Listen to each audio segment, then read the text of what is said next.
Welcome to After the Act, a film podcast where we talk about movies and shows that we've watched. We are your hosts. I am Grandissimo, here with PG-13. And PG-13, we got a special one. We got another classic coming at them with... This is a high-quality film. I'm just saying, if you guys haven't seen this film already, like, I don't know what the fuck you're doing. Like, don't watch Spider-Man, don't watch Batman, don't watch everything at once, whatever the fuck. You gotta watch what we're about to review right now, which is... I can't even keep a straight face.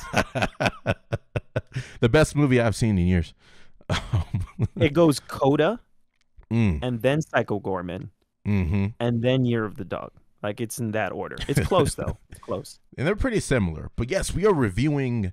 Psycho Goreman, a 2020 Canadian film, classic Canada right there, directed and written by Stephen Kostanski, there it is, and yeah, it came out late 2020, and I'll be honest, I watched this movie for the first time last night, and I believe one of our followers suggested this, right?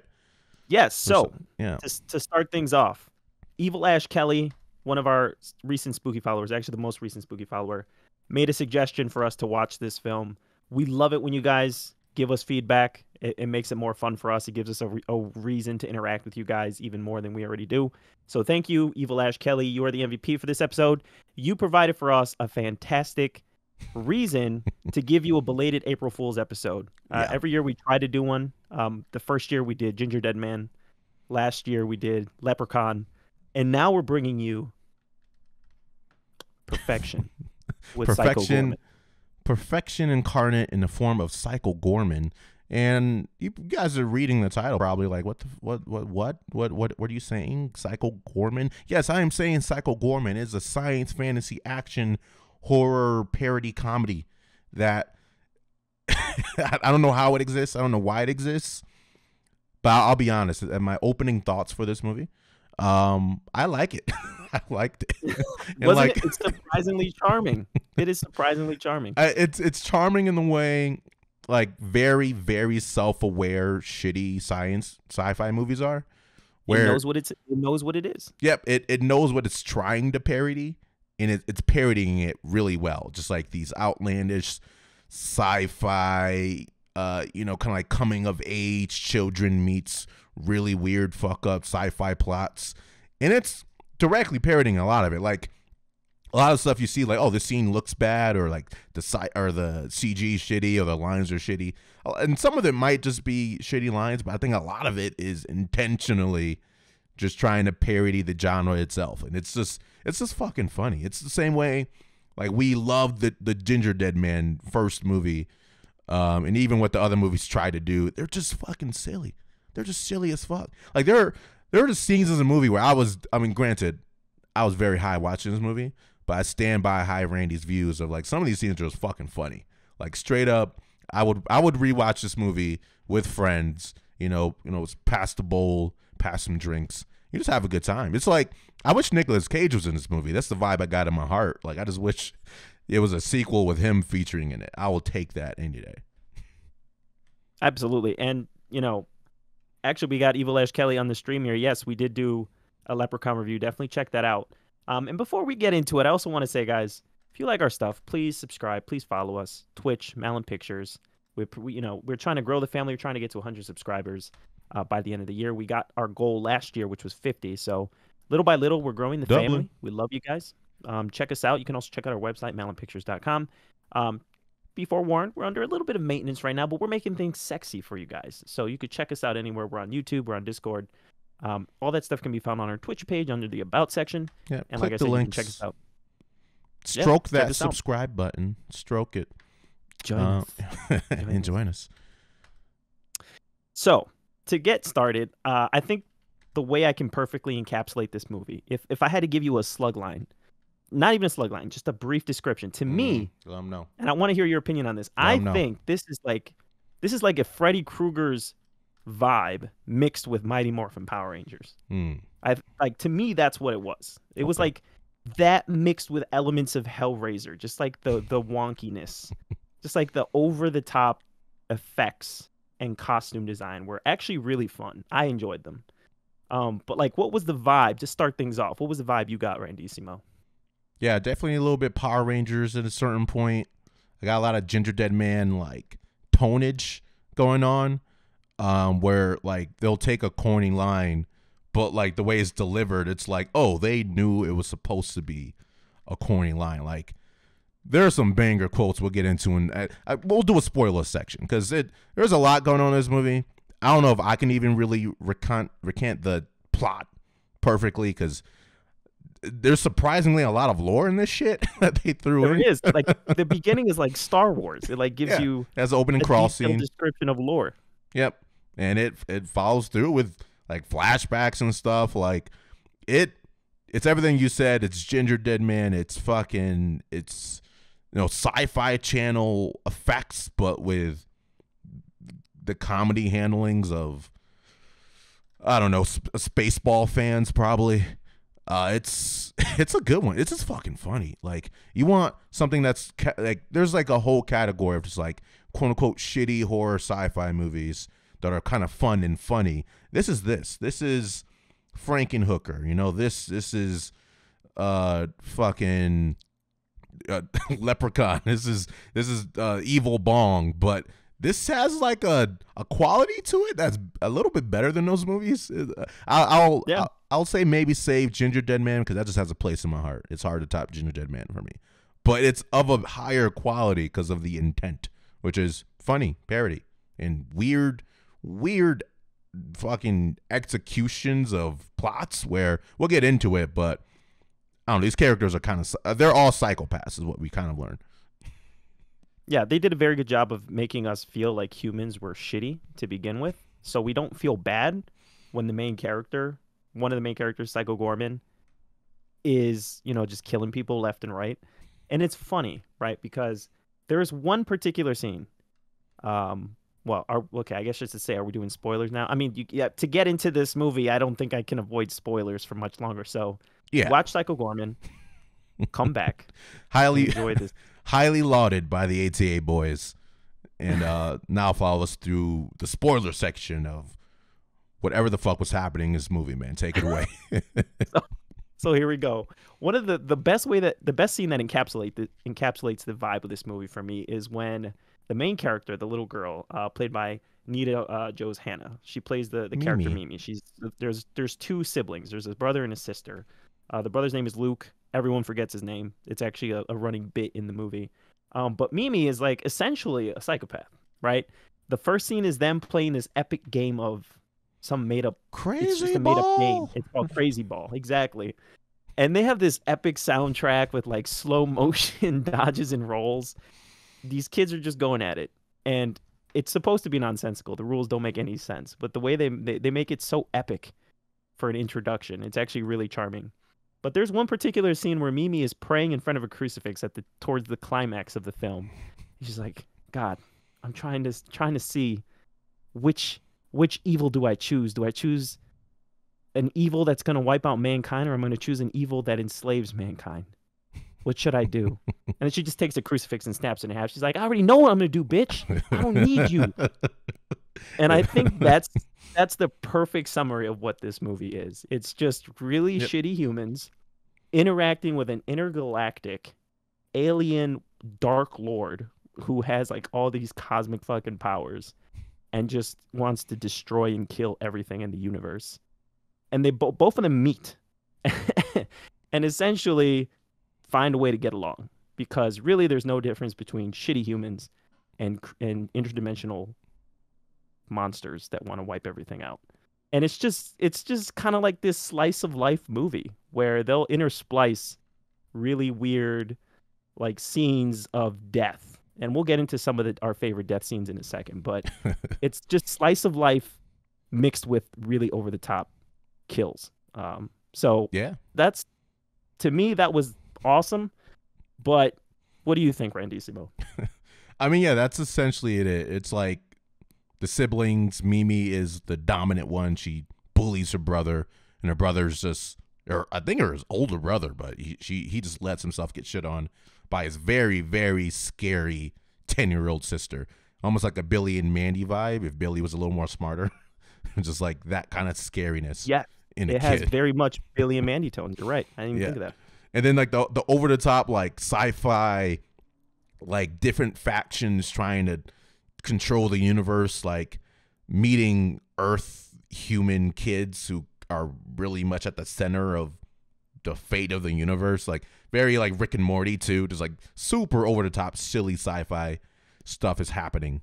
But these human characters are playing a big ass role in it. And it's like what I love about it. Like for one, yeah, Crazy Ball. I love Crazy Ball. It reminded me of like a New Girls drinking game, The American, where it's just like no one will ever understand the rules to that shit. But like the fate of the world being decided by Crazy Ball at the end of it, that was like, all right, that's perfect. That's perfect. Maybe intentional commentary on how it feels for our fate of the world. It's like always decided by some kind of bullshit. You know, whether it's like bullshit elections or something. Like, yeah, that fucking fits. That fits so well. And I think I think my favorite part of it actually was the dad. I actually love the dad in this. I think his name was Greg. And he's just like the most useless Jerry-like character in the movie. He's Jerry. I had to look it up. Like, is this Jerry? Like, even the voice was a little similar. But it's like in the face of the most severe situations, he is checked out of life like a long time ago. It's something about that is a little relatable. Just like the whole universe could be dying. You're like, dude, I don't know, man. I'm already dead. Like my hand really hurts, dude. Like I can't focus on this right now. Like there was and like he even has moments of like, oh, he's kind of a dad. And there was like this whole thing of like Mimi saying, okay, I'll give you back this like stone that makes you who you are and allows you to be powerful, and I won't be able to control you anymore. I'll give it to you, Psycho Goreman, if you promise not to, kill me and my family. And he was like, all right, little creature, I won't kill you. And like, sure, like, yeah. And then Greg's like, you forgot to include the rest of humanity, everyone else on the planet. They're going to get killed. And she was like, oh, yeah, oops. And he was like, yeah, oops is right. That was it. Like, no follow through. Yeah, no follow through. That was it. Like, it just acknowledged it. I'm going to try to be a dad. I did it. All right, I'm done. That was exhausting. But absolutely. And some of the things that were brought to my attention now, you cannot forget about the 5-point butt bonus. All right, that is like the most ridiculous rules in this game. So we have the 5-point butt bonus, yes. And then you have the what was it when the two balls hit each other that causes? Oh, it was like that clash scene, right? It's like when they hit. Yeah. I don't fucking know, man. But essentially, there's this final move in the game where if two people throw the ball and they hit each other, it's whoever gets punched first loses. And because the other person gets all their points +1.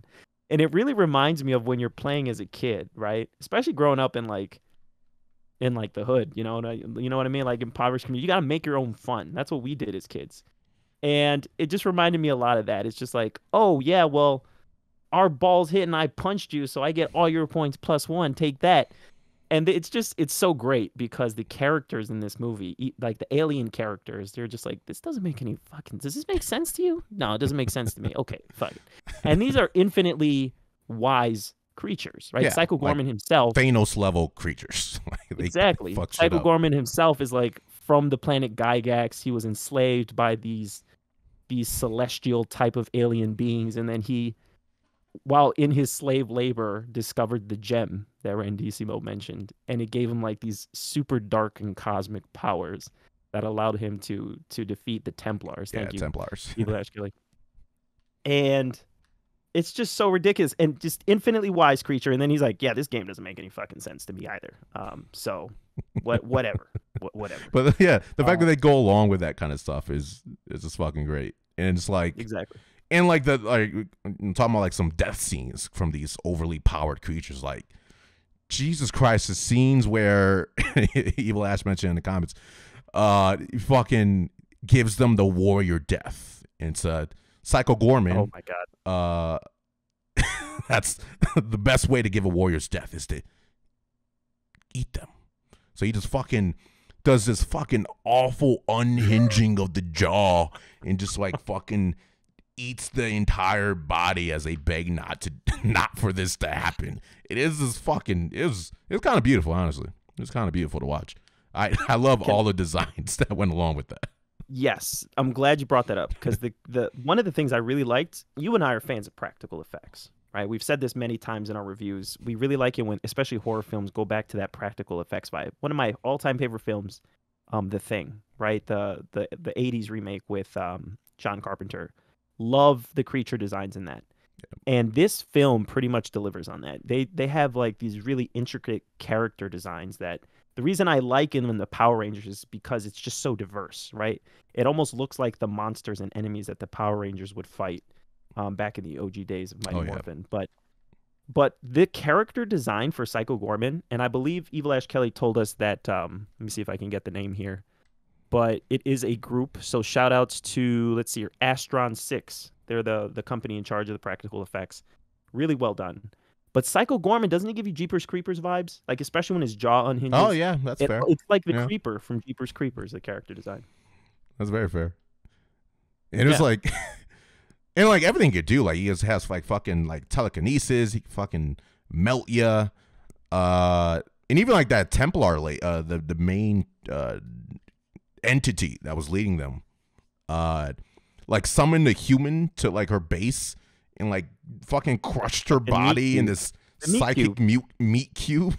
And then like used the entrails to then turn into the human figure, Pandora, to then become a human on Earth. It's just like it's pretty fucked up. Like it's I enjoyed a good bloodbath. Yeah, it's a bizarre movie, but it definitely has, like you said, some charming parts to it. I would say for me personally, if we could pick one character to like the most, would you say your favorite character was the father? Yeah, it's still Greg. He's just like, there's like that one scene is like a montage of them playing with Psycho Goreman, and he has like this psychic ball he's throwing at Luke, the little brother, that like goes through the house, and then it cuts to the dad is watching TV. It fucking comes to the living room, then bounces out. He's just like, what the fuck? What the fuck? The shit was that? He's just cowering, like crying on the couch. I'm like, okay, that's a great reaction to what's happening. Like, as layman as it could get, yeah, if you see that, you're freaking out. And I love it. I think this movie does a really good job of introducing the main villain as well. Like, it's weird because it's a villain, but they're all villains, so he's the most charming of the villain. I don't know. It's pretty unique with this movie. But Psycho Goreman, when he's first introduced to this, I think it's just like a barnyard or a warehouse with criminals in it. Yeah. And he just completely like kills the shit out of the first two by ripping their heads off, which, you know, you'd expect to see in a movie like this. But I absolutely love the third kill because it's not really a kill. The masterpiece. Yeah. The masterpiece. Exactly. So the third dude in that warehouse, when PG is introduced, he begs not to die. And so Psycho Goreman's just like, okay, sure, then live forever. And then when he's shown later on in the movie, it just shows that he's like this perpetual state of torment. And it really like gave me, there's a really old movie that I used to be terrified of as a kid called Wishmaster. And the Wishmaster used to turn your wishes against you and do shit like that. And the character designs were pretty similar as well. So it gave me Wishmaster vibes. And I just love that shit because I haven't seen that very much in movies like this. Just like really clever ways to kill the characters, which is really the highlight of this film for me. Yeah. And it's not like, you know, typical, you know, even like Ginger Dead Man stuff or Leprechaun. Like this power scale in this movie is actually off the chart. Like world beginning, world ending shit. And I kind of like all the characters a lot. Like Psycho Goreman's great because he had this classic like I'm ultimate evil kind of shticks, and then he's contrasted with Mimi, who just doesn't give a shit. Like she loves that kind of chaos. So it's like like he kills a bunch. Like he eats that one person. He's like, the horrors you have witnessed cannot be unseen. Your young minds will carry this until it consumes you in a miserable death. She's like, cool. All right. Don't threaten me with a good time. Yeah. That's her entire vibe. That's her entire vibe. Yeah, very Billy and Mandy-esque. Yeah, that's a great point, Evil Ash Kelly. You actually bring up the hunky man or whatever it's called. I do not care for hunky boys. Hunky boy. It's a really random scene. So out of nowhere, Mimi's trying to teach Psycho Goreman how to be nicer, right? How to be more sympathetic, because she has complete control over him after unlocking this stone from the imprisoned casket he was staying in. And she just passes him a magazine, and they never go back to this. They like very slightly at the end for no reason, but she gives him a magazine, and she's like, "Hey, maybe you can learn to be nice. Here's a magazine," and it's got like this Chad looking motherfucker on it. Like he's just this model, Yeah, this these male buff model. boys. They hunky. These buff boys. He's buff baby, and he's like, "I do not care for hunky boys." And then he looks down, and he's just like, I might care for hunky boys. He's like, or do I? Like, yeah, he's just discovering his human sexuality. Like, yeah, hell yeah, let's get up in there. You could be the most powerful creature in the universe, Yo, and you still want to fuck. I'm just saying, like, you can't escape it. You just can't. Actually, I think the scene that got me the most, and there's a lot of good ones, but they're playing with the third child, the friend. It was like Alistar, Alistar or something. And Mimi wants him to like her, so she asks Psycho Goreman to do it in whatever way he suggested. He does it, and he gets turned like inside out into a giant brain creature. And the best fucking part, after being transformed into like this hellish brain creature, never gets mentioned really again. That's just who he is. He's going to dinner at the end of the movie just with his parents, just as a brain creature. He just goes along. Like, he still hangs out with them. It's not like, you know what, this friendship is a little toxic for me because you turned me into a giant brain creature. He's just like, yeah, I'm just here. I still got glasses for some reason on my eyes. This is beautiful. This is like everything that, like every character that faces some kind of weird dilemma, there's no normal answer to it usually, besides maybe screaming. It's just like, oh, this is what's happening now. I guess I'll drink a potion and turn into like this Power Ranger angel and, you know, try to save the planet with my son. Absolutely. And just to kind of build off of that, so again, just the vibes in this movie are impeccable. And you could tell they knew their source material. They were inspired by many different films. The particular brain scene you were referring to really reminded me of a movie called Weird Science, right? Cheesy 80s film where these two nerds make this beautiful model out, or a beautiful girlfriend out of a mannequin, or not a mannequin, but they invent her scientifically somehow. I don't remember the specifics of Weird Science, but there's one scene where they have an older brother played by Bill Paxton, which anybody who knows Bill Paxton was in really serious roles in the early 2000s, like Big Love, and it was really weird to see him in a movie like Weird Science. But there's one scene where the girlfriend they make has like these weird telekinetic reality bending powers. And so she turns their older brother, who's a dick to them, into like a giant pile of shit. Like just literally a giant pile of shit. And throughout the whole film, that's just the character at that point. And it's just begging. It's just begging her to please change him back. She's like, I don't know. You're still kind of a dick, so you can stay a little bit longer like that.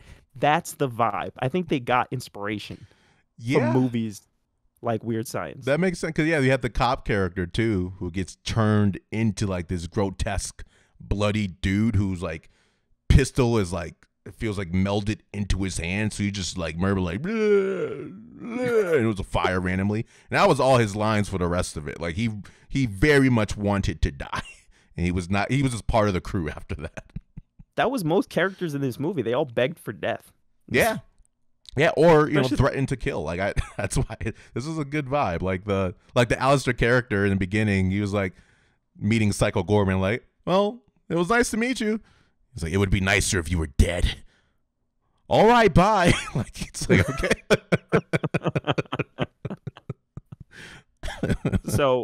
So Evil Ash Kelly says the cop gets turned into a character that is based on something else the director made called BioCop. So you can already see like the director is paying homage to different characters, which I do like. I like when directors do that. It gives a little bit of everything, right? For the people who are really dedicated fans and have seen their previous work, here's a little Easter egg. For the people who haven't seen their previous work, it's still over the top and ridiculous, which is what you want out of this movie. So I did enjoy that. Let me just talk about the choreography of this film. Yeah, hit him with it. Hit him with it. So this movie, the way it's introduced, you're gonna think like, oh my god, this is gonna be a splatterfest, right? This is essentially what this movie is, a splatterfest. You're gonna see people dying in really intricate and over the top ways, and that's it. Like, you're not gonna get a plot progression whatsoever. This movie actually has pretty deep lore, right? And the whole point of this movie is Psycho Goreman, originally, right, imprisoned. These two kids release him. They teach him how to be nice to them specifically, not anybody else.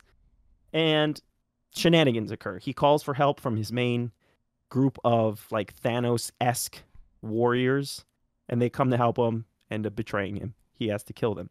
But can I just say, this movie, you expect the fight scenes to be just over the top and ridiculous, right? But the director decides to take a different approach. And instead of getting like these crazy Mighty Morphin Power Rangers, like backflips everywhere, giant energy attacks, it's literally just like two action figures fighting in a sense.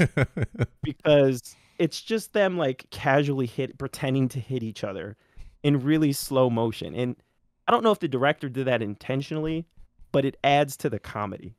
Because you would expect these intergalactic fights to be ridiculous, and instead it just looks like LARPing, essentially. Is that the vibe you got when you saw the fight scenes in this movie? I mean, yeah, pretty much. It was like people in costumes trying to fight each other for the most part, and it's going to be ridiculous, right?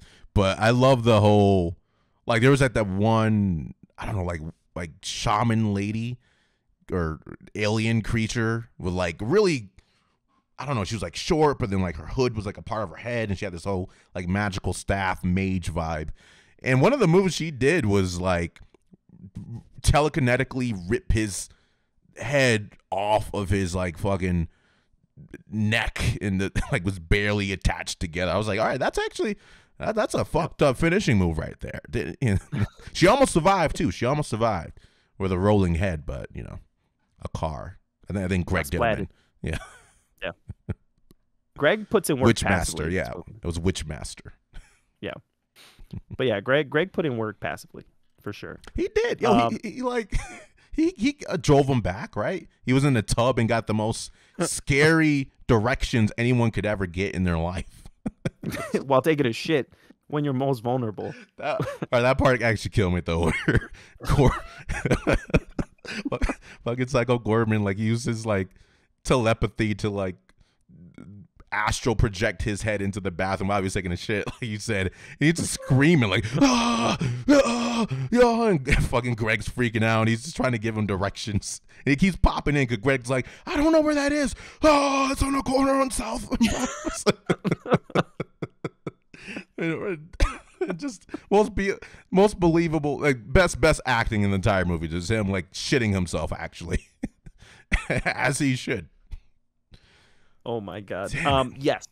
That was actually one of my favorite scenes because it's true. Like when you're sitting on the toilet, that's also a rule in what's it called, Zombieland, right? Like never use public bathrooms because zombies will take advantage of you being most vulnerable. It was that same vibe. In terms of favorite character design, man, right? Just kind of pivoting here.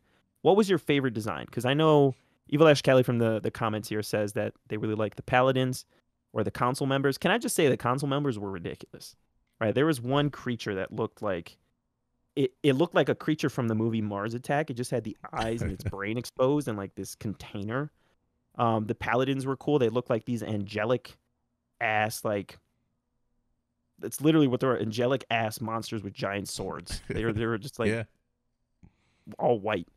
And then you had like your generic alien looking monsters in the council too. So like, what was your favorite design in the entire film? I liked how Goreman looked before he got that magic gem thing, and then how it transformed the character. Like you can see the before and after was greatly different, and how it fucking chest cavity opens up to absorb the gem, like that whole process in of itself. It was a good look. It was a good look. I would take a fucking prequel or sequel of like Goreman and whatever else he could fucking probably turn his body into. I would watch the hell out of that. Okay, fair enough. My favorite character was actually a really random character. It was it was one of his minions, one of his like warriors, and it was essentially just this giant vat of decaying meat. Oh my god, yeah, that guy was like, great. Like a giant pot, like a pot with human bodies cooking inside of it. Yeah, he would just like spray that red gooish bloodish liquid. Yes. Yeah, that's a top tier one. That's a top tier one. Which was so funny. It looked like a devilish alien Kool-Aid man. That's what it looked like. That was exactly the vibe. You would expect like this really demonic looking creature shooting at Psycho Goreman during the big fight scene to do something. It's just literally spilling like paint, and he's just in slow motion going, "Oh!"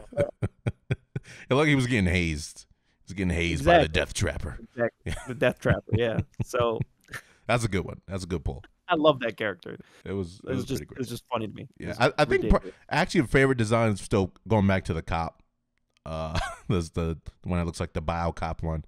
You just like you can see the agony in the inside out blisterous face and just the moans of just like despair that he has to, he can't shoot himself. He like his arm can't go in that direction to even kill himself. So it's like, I was glad where Psycho Goreman gave him the death finally killed him in that battle scene.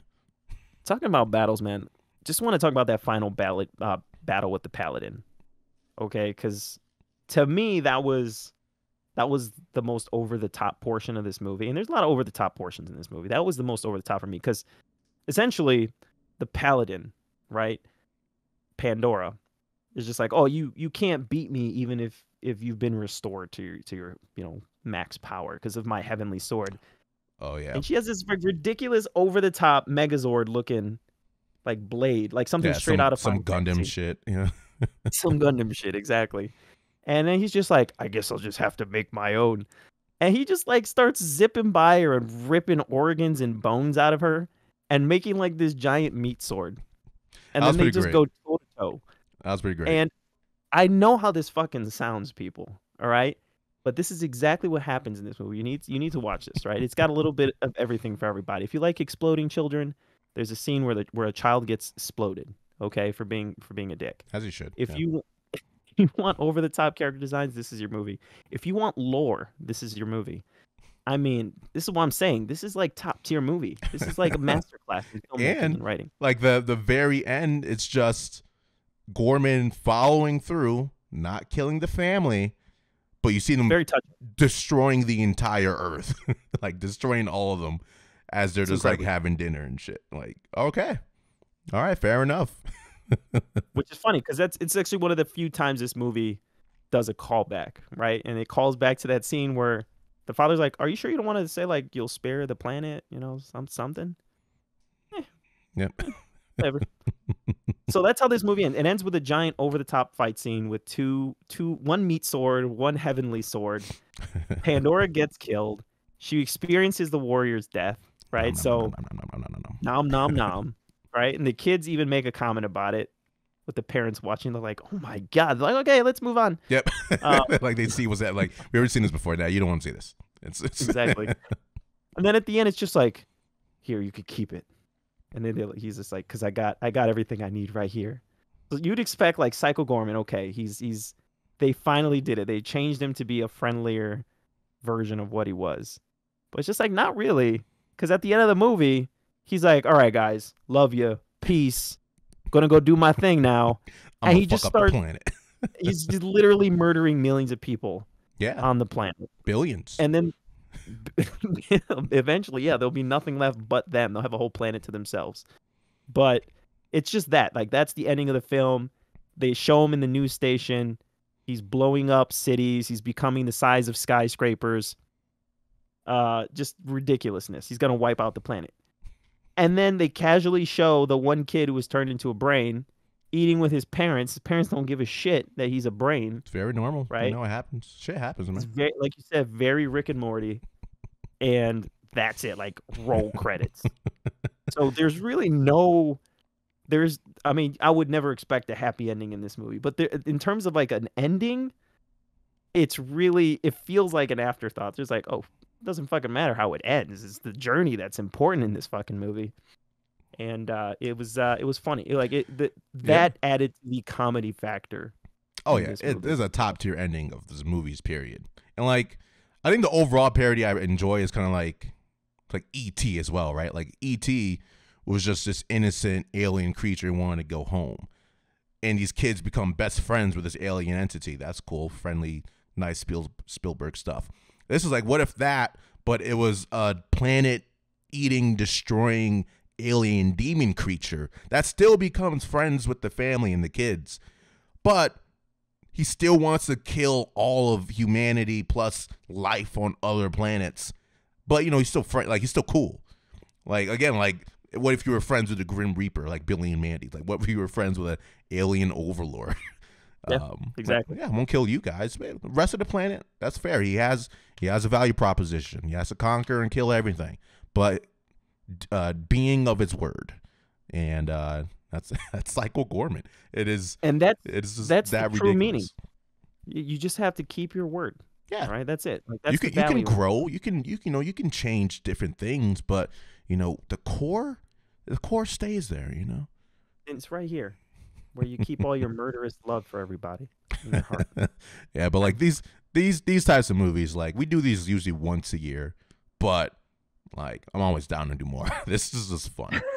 I grab a bowl. I got some nuggets. I watched Psycho Goreman. It was the best. It was the best Tuesday night I can ask for. Honestly, that was that was one of the things I wanted to ask you, because you and I, typically the way this works in ATAs, we don't talk about these movies at all until we stream. So I don't know how you watched it. I don't know what your impression was. Nothing until the moment of. It was raw. Yeah. When I showed you, okay, when I told you this is the movie we should do for the April Fool's special, you said okay. That same night, what was the setup here? Did you have food? Were you high as shit? Like, what was your prep going into this movie? And then how did that affect the viewing experience? The prep was classic Randissimo. You got the nuggets on deck with the fries, got some cookies on the side, got a Sprite, got a nice bowl of greenery on the side, you know what I'm saying?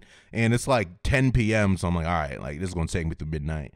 I was high as shit 40 minutes into the movie, and it just made everything else better. It was just like, I already liked the movie going into it, but then I'm like, okay, I think I really like this movie. Like, I think I, like, it just added to it. So if I had to pick an ideal viewing experience, if you're comfortable with all that, nuggets, weed, late night, Tuesday, that's the way to do it. That's the starter pack? That's the Randissimo starter pack? Yeah. Also, that's my script to do it for all these kind of movies we watch. Ginger Dead Man, Leopard. I'm not watching that shit sober. I ain't doing that sober. That's fair. So you said going in, like, as you were watching the movie, you're like, I like this movie. Oh my God. How long did that take? Was it the 40 minutes? Was it the 40-minute mark, or was it sooner than that? I think around like minute 20, 25, I understood what the movie, like at first I'm like, wow, this is a shitty movie. But then I'm like, oh, like this is their intention. Like they want it to be this over the top parody of itself. Okay, I got it. I'm on board now. Let's go. And then nothing but goodness from there. Nothing but goodness. So you fell in love with the Archduke of Nightmares, is what you're telling me? Yes, as he has been known to be called before, and he accepts his name, Psycho Goreman, at the end. Again, it's just like a movie of acceptance, but also I wish you were dead. And those are the type of movies that are in my heart. That's my vibe. That's it right there. Yep. So perfect Psycho Goreman. Really the threshold for him was the Hunky Boys, right? As soon as Pandora destroyed the Hunky Boys, he was Not my Hunky Boys. Death strike. Boom. So if you guys like Hunky Boys, if you like never-ending chaos and nightmare-inducing content, if you like children exploding, if you like over-the-top character designs, giant brains, the world ending, if you like world-ending comedy, check out Psycho Goreman.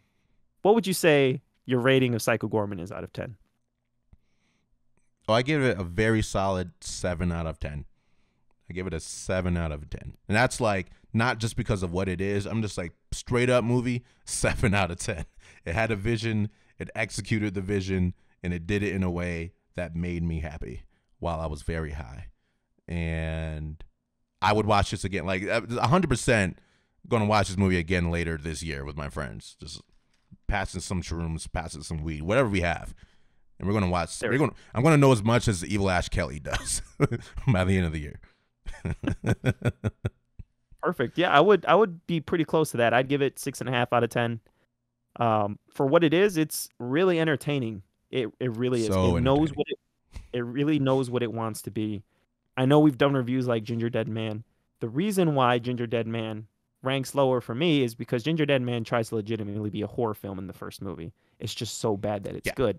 This movie knows what it wants to do with its audience. It wants to make you laugh, but it also wants you to have all the things you would want from a B horror film.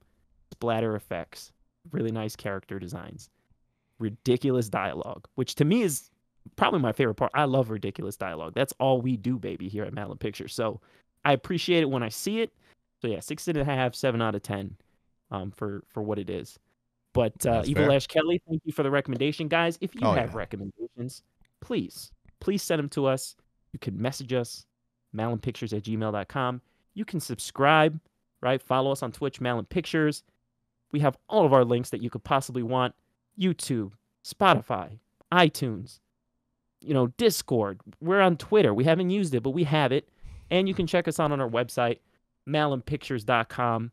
Like I said, we tend to stream a podcast episode on YouTube on video, like this one on Twitch, every Monday. We release content throughout the week, so send us your recommendations. Join the Spooky family. We want to hear from you. We want to do more of this stuff with you guys. I think what we're going to end up doing next is the ATA Awards, right? You want to tell people a little bit about that? Yeah, we've been usually we do that a little bit earlier, but we wanted more time to watch more movies, so pretty much it's our version of the Oscars with less action on stage. And yeah, we're gonna go through our best pictures. We could slap each other. We could. Every time we disagree on what award should be given, it's a slap attack. But yeah, we're gonna go through our best picture, our best written movie, best cinematography, best actor, all those categories. We're gonna actually work together to come up with a point system, which we did a couple years ago, add it all up together, and then have which categories are actually winning. So all the 2021 movies, you can see our top 10 2021 movies on Spotify and YouTube soon, if not already. But you're going to get to know specifically why we love some of the movies that we've ranked before. So stay tuned. That's coming in a couple of weeks. Until then, we fucking love you. Tomorrow we'll be playing some more games, and catch it. We'll be doing some Gungeon action tomorrow. Yeah. And like we said, just keep more recommendations coming. I see some more from Evil Ash Kelly, Chopping Mall, Unfriended.